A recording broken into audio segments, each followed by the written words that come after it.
Selamat siang Tribuners, jumpa lagi bersama dengan saya Kusnul Asyaifah dalam tayangan Breaking News di Tribun Lampung. Breaking News kali ini akan menghadirkan berita terkait truk yang kebakaran di rest area tol Kalianda, Lampung Selatan. Dan inilah berita selengkapnya. Satu unit truk bernomor polisi BE8584CC mengalami kebakaran di rest area tol Kalianda kilometer 20, Kecamatan Kalianda, Lampung Selatan pada Selasa 6 Februari 2024. Truk yang terbakar ini berangkat dari Balaraja, Banten dengan tujuan Tembesu, Lampung, yang mana terbakar sekitar pukul 7:15 waktu Indonesia bagian Barat.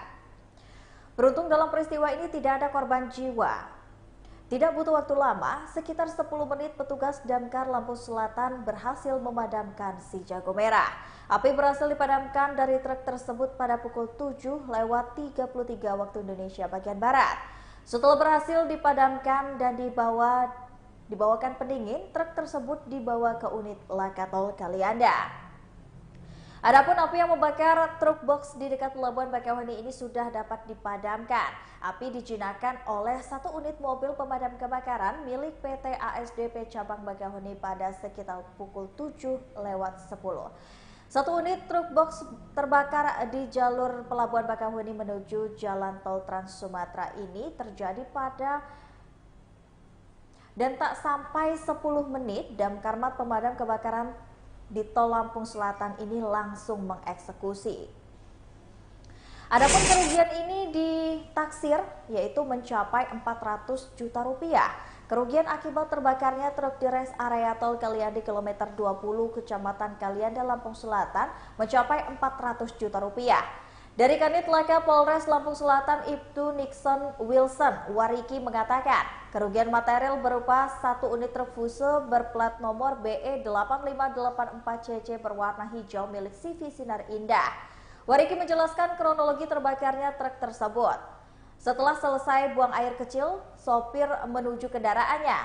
Namun pada saat itu, kernet truk ini melihat ada percikan api dan api sudah mulai menyala. Lalu pada sekitar 7:47, mobil pemadam kebakaran dan penyelamatan langsung datang tiba di lokasi dan langsung memadamkan api. Pada pukul 7:58, api sudah dapat dipadamkan. Lokasi kebakaran ini dipasangi oleh garis polisi atau polis lain guna penyidikan lebih lanjut. Sopir truk bernama Aldi Restu Sunadu yang berusia 26 tahun warga dusun Tohorarjo 2, Dusun Jati Baru, Kecamatan Tanjung Bintang, Lampung Selatan, dinyatakan selamat.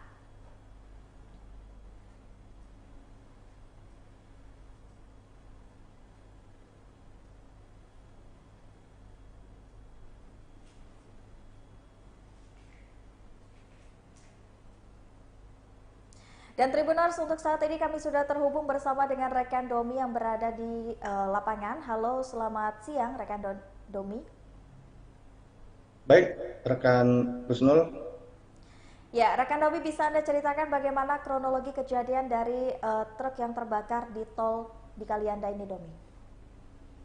Baik, rekan channel juga Tribuners, telah terjadi kebakaran truk bermuatan bahan baku coklat, yakni di rest area tol Kalianda kilometer 20 Kecamatan Kalianda, Lampung Selatan pada Selasa 6 Februari 2024 sekitar 7:15 pagi tadi. Diketahui truk fuso tersebut bernomor polisi BE8584CC berwarna hijau milik CV Sinar Indah. Menurut keterangan dari Kanit Laka Lantas Polres Lampung Selatan, Ibtu Nixon Wilson Wariki mengatakan saat itu kendaraan truk tersebut berjalan dari tol Bakauheni Selatan menuju ke gudang di Tembesu, Teluk Betung Selatan, Bandar Lampung sekitar pukul 6.40 WIB tadi pagi.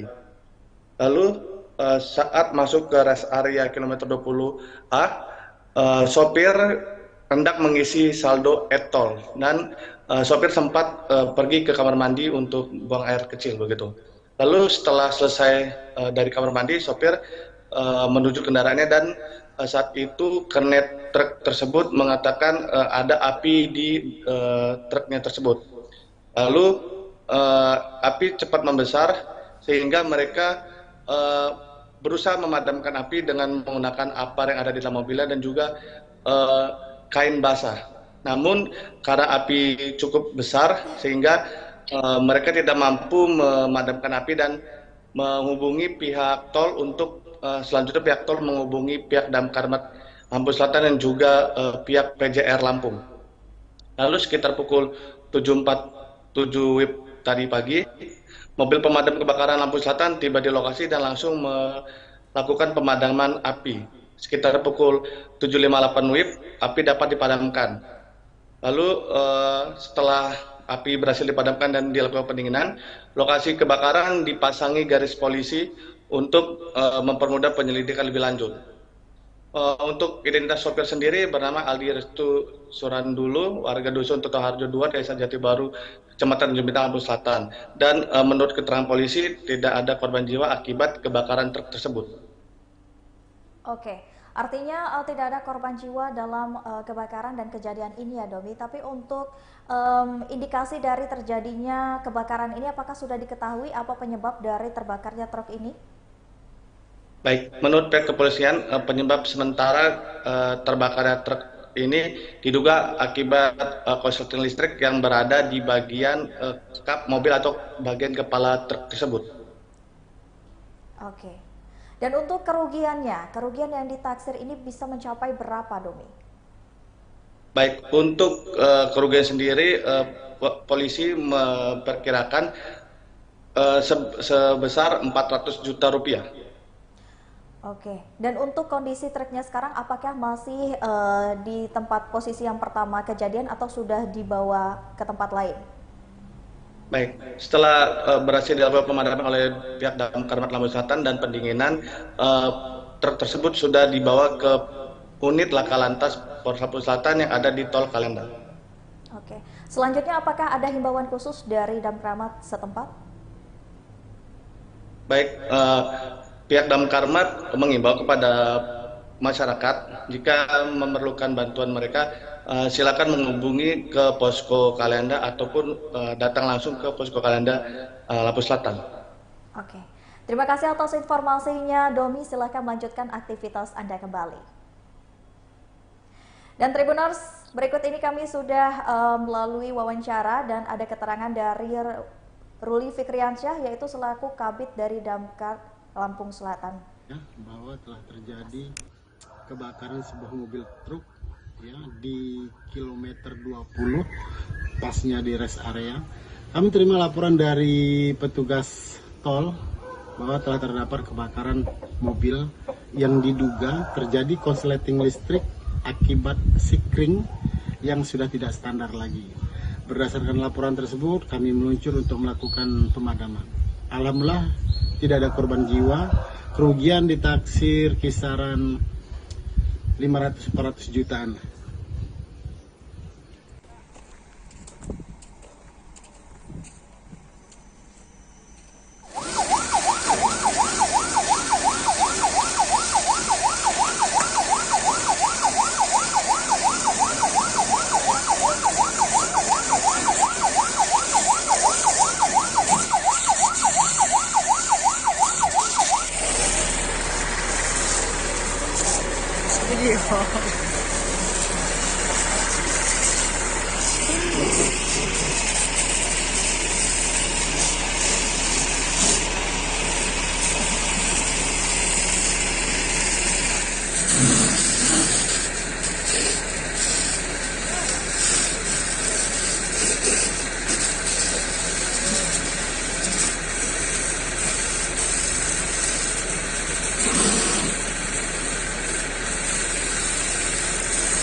Baik, kita terima laporan jam 7.20 ya bahwa telah terjadi kebakaran sebuah mobil truk ya di kilometer 20 pasnya di rest area. Kami terima laporan dari petugas tol bahwa telah terdapat kebakaran mobil yang diduga terjadi konsleting listrik akibat sikring yang sudah tidak standar lagi. Berdasarkan laporan tersebut, kami meluncur untuk melakukan pemadaman. Alhamdulillah tidak ada korban jiwa. Kerugian ditaksir kisaran 500-400 jutaan.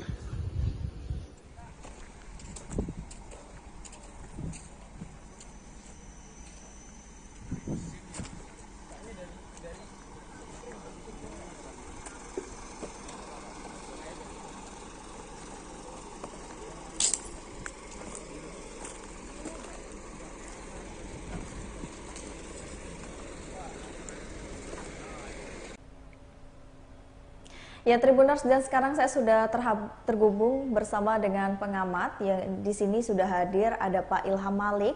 Dan mari kita sapa terlebih dahulu Tribuners. Halo, selamat siang Pak Ilham. Selamat siang. Pak Ilham, terima kasih sekali sudah bergabung bersama dengan Tribun Lampung di sini, Pak Ilham. Ya. Pak Ilham, menanggapi terkait dengan kejadian yang baru saja terjadi, ya ini Laka Lantas, mungkin di sini Tribun Lampung ingin mengetahui pendapat Pak Ilham selaku pengamat. Kenapa sih Pak, mungkin tanggapan dari Pak Ilham sendiri nih Pak, apa yang mungkin menjadi penyebab dari terkait adanya kejadian di tol atau Laka Lantas di tol ini Pak Ilham?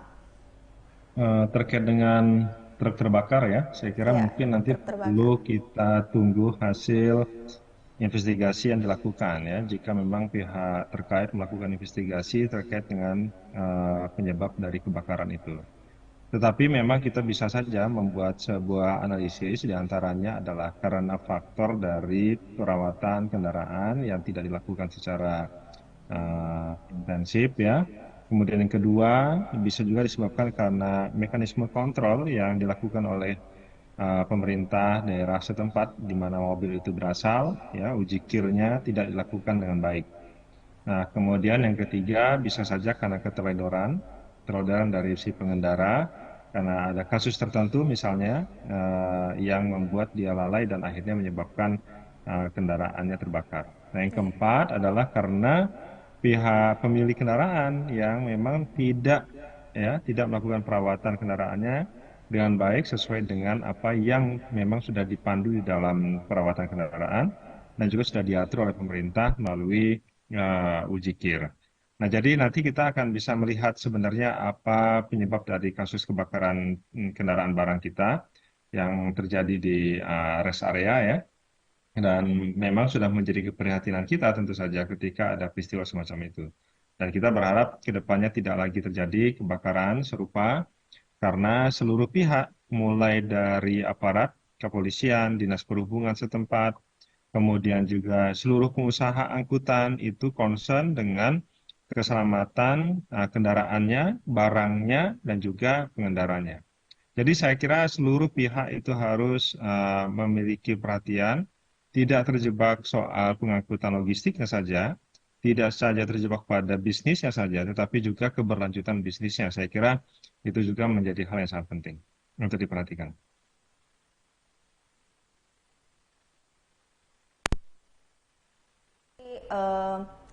Cukup banyak ya dan cukup sering juga nih Pak. Ini berarti bisa disebabkan bukan karena human error saja, berarti karena kurangnya pengamatan dan juga perawatan mungkin ya Pak dari kendaraan ini gitu ya Pak ya. Tapi kalau untuk yang paling banyaknya Pak terjadi di tol itu kira-kira apa sih Pak mungkin yang menjadi penyebab paling utamanya seperti itu Pak? Penyebabnya memang kebanyakan human error ya.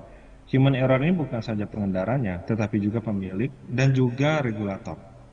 Jadi human error ketika si pengendaranya itu misalnya tidak memiliki kepiawaian di dalam mengendalikan kendaraannya.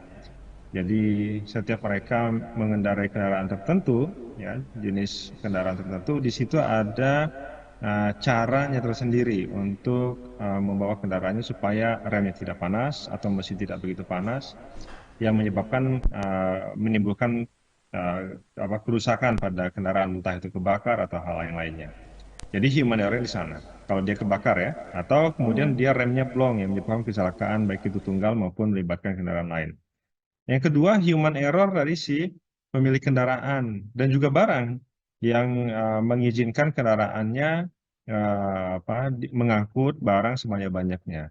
Kemudian human error dari si pemilik barang yang secara sengaja ya meminta supaya pengendara itu atau mobil itu membawa barang melebihi kapasitasnya, kemampuan dari kendaraannya.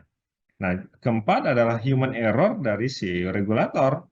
Regulator dengan entah sengaja ataupun tidak sengaja membiarkan kendaraan barang melintas ya atau beroperasi melebihi kapasitasnya dan atau juga bisa berjalan tanpa surat izin uji kir yang memang betul-betul sah begitu.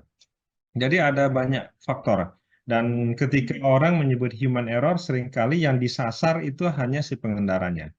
Padahal human error bukan saja dari sisi pengendara, tetapi juga dari si pelaku di perdagangannya sendiri ya, pemilik kendaraan secara sengaja tidak melakukan perawatan dengan baik. Human error di regulator yang secara sengaja tidak melakukan uji kir kendaraan yang masuk ya dengan baik. Kemudian juga human error dari si pemilik barang yang meminta barangnya diangkut sebanyak-banyaknya yang menyebabkan akhirnya kondisi kendaraan menurun kemampuannya akibat membawa barang yang overload. Jadi isu soal kendaraan barang ini ya freight vehicle kita ini memang sangat komplit dan kita perlu melihat sebenarnya apa jalan keluar persoalan ini ya. Persoalannya bukan dari sisi kebakarnya si kendaraan ini saja, bukan saja kecelakaannya, tetapi juga bagaimana caranya ekosistem perangkutan logistik kita ini bisa berjalan dengan baik, sehat, dan juga berkeselamatan. Ini isu yang mungkin perlu di-push kemana-mana agar seluruh pihak memiliki perhatian soal ini. Gitu. Menurut Pak Ilham sendiri nih Pak, selaku pengamat, karena kan kejadian di tol ini seringkali kita lihat beberapa kejadian-kejadian tidak hanya ada truk terbakar saja, tapi ada beberapa kali laka lantas gitu ya Pak. Menurut Pak Ilham sendiri selaku pengamat, apakah penyebab dari kejadian yang terjadi di tol ini laka lantas atau kendaraan yang terbakar ini sama gitu Pak penyebabnya, atau ada penyebab yang membedakan antara laka lantas dengan kejadian truk terbakar? Ya, secara makronya itu penyebabnya adalah karena sistem supply chain management kita di logistik itu tidak sehat. Jadi ada kendaraan yang dituntut untuk membawa barang sebanyak-banyaknya demi kepentingan si pemilik barang dan penjual barang. Dan kalau misalnya ada kendaraan yang tidak mau membawa barang sebanyak-banyaknya, maka mereka bisa beralih ke yang lain. Yang mau barangnya, mau kendaraannya diangkut mengangkut barang sebanyak-banyaknya. Jadi ada ekosistem distribusi logistik kita yang tidak sehat. Nah, kita perlu menyiapkannya tentu satu persatu. Di antaranya mungkin nanti kita bukan hanya bicara soal regulasi, tetapi juga penegakan regulasi dengan pendekatan intelligent transportation system yang nanti mungkin perlu disosialisasikan lagi ya, bagaimana sih caranya mengatasi ini. Nah, kemudian yang kedua, setelah logistik kita tahu, yang kedua adalah karena si pemilik jalan tol belum bekerja sama secara baik dengan penegak hukum kita agar setiap mobil odol atau terindikasi odol itu tidak boleh masuk ke jalan tol. Yeah. Walaupun kemudian ada truk yang tidak odol, ya, dia harus memastikan bahwa tidak di bawah kecepatan terendah dari batas kecepatan yang sudah ditetapkan di jalan tol. Nah, kita banyak menemukan bahwa kendaraan-kendaraan barang di jalan tol itu melintasi jalan tol dengan kecepatan 30 km per jam, 40 km per jam.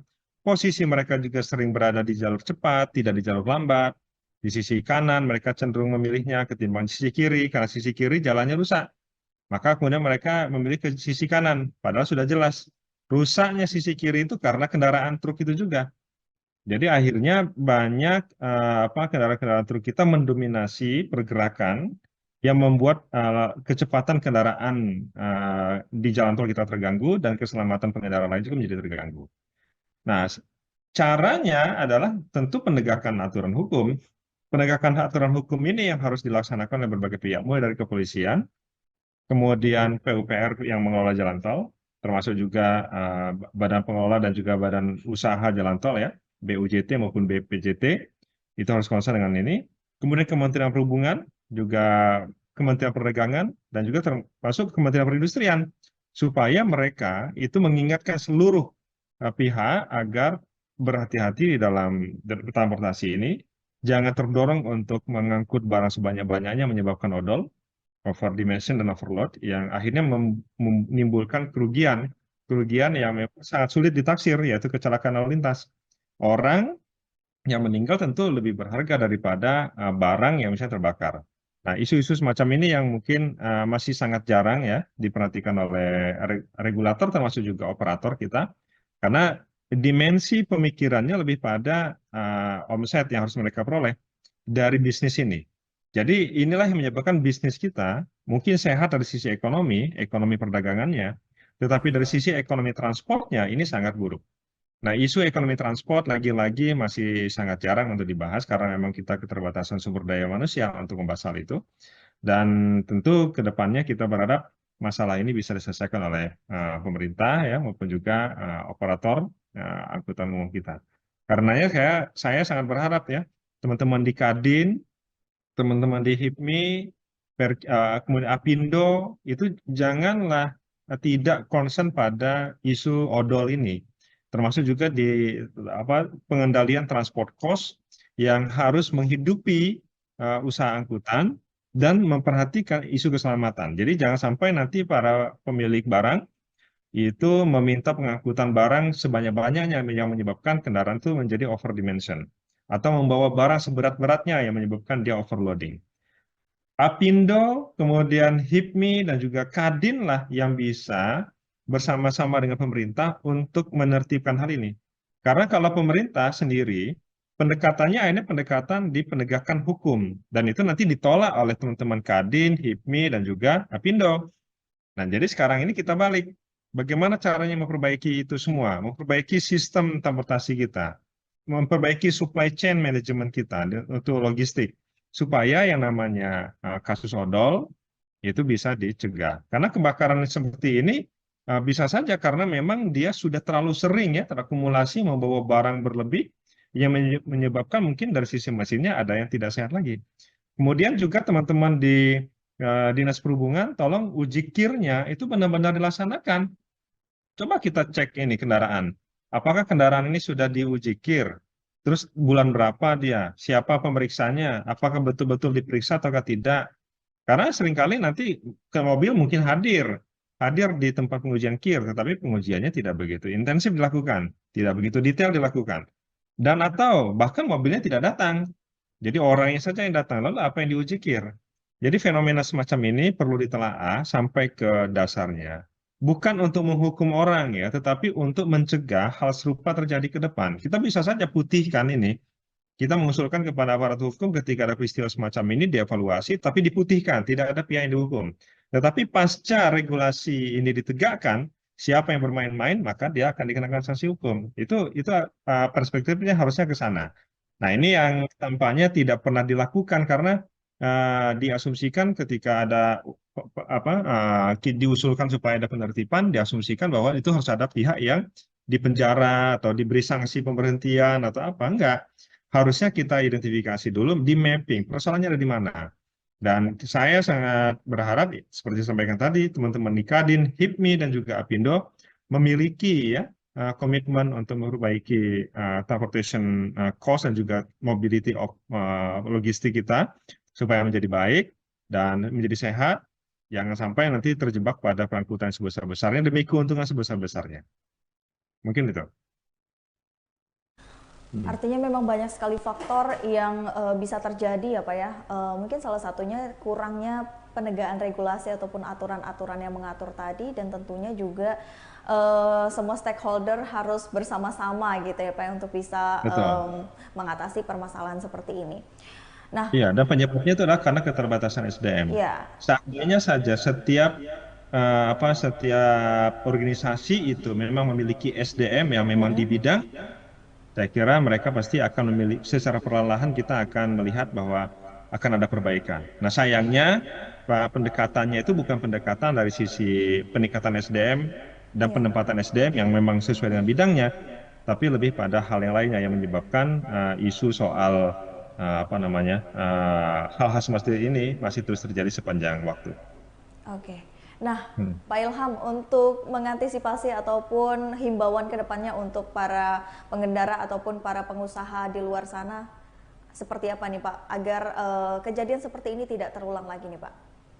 Ya, saya kira prinsip dasarnya adalah sehatkanlah bisnis yang dijalankan. Mungkin bisnis yang seperti yang dilakukan sekarang ya, memberikan keuntungan, tetapi keuntungan itu pasti keuntungan jangka pendek. Saya hampir tidak melihat ada institusi perusahaan yang memang concern pada bisnis angkutan itu mengabaikan isu keselamatan dan keberlanjutan bisnisnya. Jika dia memang betul-betul pengusaha, dia pasti akan concern pada kesehatan kendaraannya, kemudian kesehatan pengendaranya. Jadi dari sisi bisnisnya dia pikirkan betul keberlanjutannya. Nah, karenanya saya sangat berharap supaya Kadin, Apindo, dan HIPMI itu mengundang seluruh pengusaha angkutan. Kemudian mengundang juga pemerintah ya yang bertanggung jawab terkait hal ini, baik itu kepolisian, dinas perhubungan, ataukah perdagangan dan juga perindustrian. Supaya mereka bisa duduk bersama memastikan bahwa transportation system kita itu berjalan dengan baik dan sehat. Tidak lagi terjebak pada keuntungan jangka pendek yang menimbulkan kerugian pada banyak pihak. Nah, sekarang apa yang harus dilakukan menurut saya selain itu tadi, pemerintah juga hendaknya tour of duty-nya itu ya, pegawainya itu hendaknya dikendalikan ya. Jangan sampai menempatkan orang-orang yang bukan paham transportasi ditempatkan di dinas perhubungannya. Jadi dinas perhubungan itu haruslah orang yang memang di bidang transportasi, kesarjanaannya itu ada transportasinya. Mulai dari teknik sipil kah, ya, ataukah kemudian ekonomi tapi ekonomi pembangunan kah. Jangan sampai ada orang-orang yang sarjana lain yang tidak memahami soal transportasi ditempatkan di dinas perhubungan yang menyebabkan kesadaran dalam menjalankan regulasi menjadi rendah. Kemudian komitmen terhadap perbaikan transportasi juga menjadi rendah karena dia dasar pemahamannya itu yang memang sangat rendah. Nah, karena itu saya berharap juga para kepala daerah yang ada di Lampung, mulai dari gubernur sampai bupati dan wali kota, itu concern pada penempatan SDM yang memang sesuai dengan pada bidangnya. Agar kita tidak lagi terus-menerus dalam jangka panjang berhadapan dengan masalah yang serupa. Pencegahan hal serupa seperti ini tidak bisa hanya ditempatkan soal dari sisi regulasi dan penegakan regulasinya. Kalau penegak regulasinya itu bukan orang yang memang mumpuni di bidangnya, dia sudah pasti tidak akan bisa menjalankan atau menegakkan regulasi yang sudah dibuat itu. Mungkin itu. Oke, terima kasih banyak Pak Ilham Malik selaku pengamat yang sudah bergabung bersama dengan Tribun Lampung hari ini, Pak, atas informasi dan juga beberapa tips ya dan juga cara mengantisipasinya tadi. Dan tentunya juga terima kasih untuk Tribuners yang selalu menyaksikan tayangan Breaking News di Tribun Lampung. Masih bersama dengan saya hari ini Kusnul Asyaifah, pamit undur diri, terima kasih dan sampai jumpa. Terima kasih banyak Pak Ilham atas waktu dan juga kesempatannya. Selamat siang, Assalamualaikum. Waalaikumsalam.